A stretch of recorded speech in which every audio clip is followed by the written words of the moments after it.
Baik, pertama tentang hukum hutang piutang. Al-Quran surah kedua Al-Baqarah ayat 282, paling kiri sebelah atas. Kalau terjadi perjanjian utang piutang, maka yang pertama, ibu kalau percaya dengan orangnya, itu boleh silakan langsung dilakukan, sepanjang jumlahnya itu tidak terlalu banyak. Silahkan, tidak ada masalah.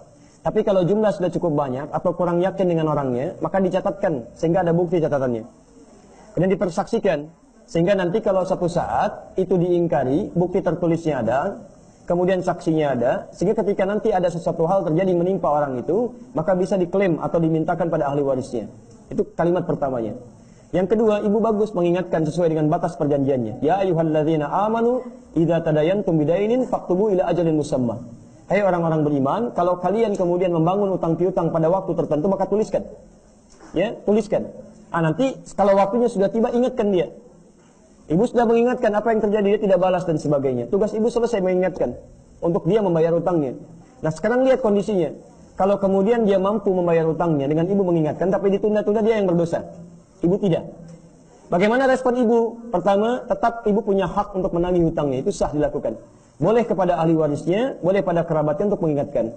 Yang kedua, Quran surah kedua Al-Baqarah dari ayat 280 sampai ayat 281. Wa in kana dzu usratin fanadhiratun ila maisarah. Jika ibu perhatikan orang ini punya kesulitan dalam membayar, misal dia nggak balas-balas, ternyata kata temannya dia punya masalah, dia malu belum bayar, maka yang seperti itu kata Quran, ibu berikan tangguh. Lebih baik ibu tangguhkan, sampaikan, nggak apa-apa, kamu nanti kalau punya kemampuan silahkan bayar. Saya nggak ada masalah, saya tunggu sampai punya kemampuan. Nah, tapi kalau ibu lihat misalnya, oh kayaknya dia nggak bisa bayar, susah, sudah sakitnya sudah parah, kemudian uang tidak ada, dan ibu punya kemampuan untuk meneruskan hidup tanpa mengambil bagian dari utang tadi. Maka kata Al-Quran, wa antasaddaqu khairul lakum in kuntum ta'lamun. Kalau anda bisa bersedekah untuk bisa menyedekahkan harta itu, dianggap tidak ada sebagai bagian dari sedekah, maka itu lebih baik dan Allah berikan pahala melimpah di situ. Di pilihan ada 3 pada ibu masih boleh mengingatkan, silahkan.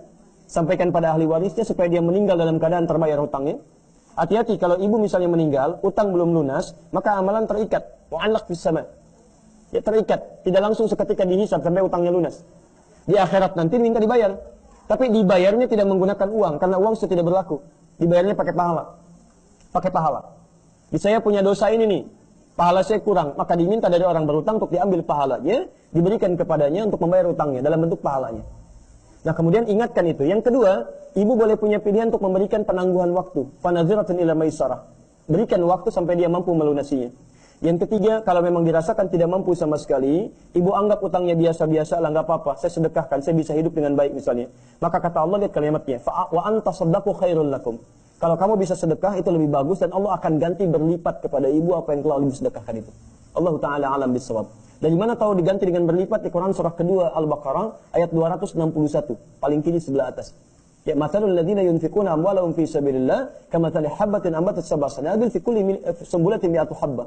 Orang yang mau berinfak di jalan Allah, dia berikan ikhlas karena Allah, maka seperti perumpamaan orang yang tanam biji, tumbuh kemudian satu pohon, tumbuh 7 tangkai, setiap tangkainya 100 butir. Jadi kalau 1 dikali 7 kali 100, 700 kebaikan. Ibu sedekahkan 100 ribu, diganti kali 700. Berapa 100 ribu kali 700? Berapa? 70 juta. Jadi ibu sedekah 100 ribu, diganti 70 juta oleh Allah. Ibu pilih mana? 100 ribu atau 70 juta? Nah, tapi 70 juta itu tidak harus dalam bentuk uang, jangan salah bu. Oh kalau gitu saya sedekahnya 100 ribu, tidak. Kadang-kadang Allah ganti dengan kesehatan, ibu tidak sakit selama setahun, kalau berobat 70 juta.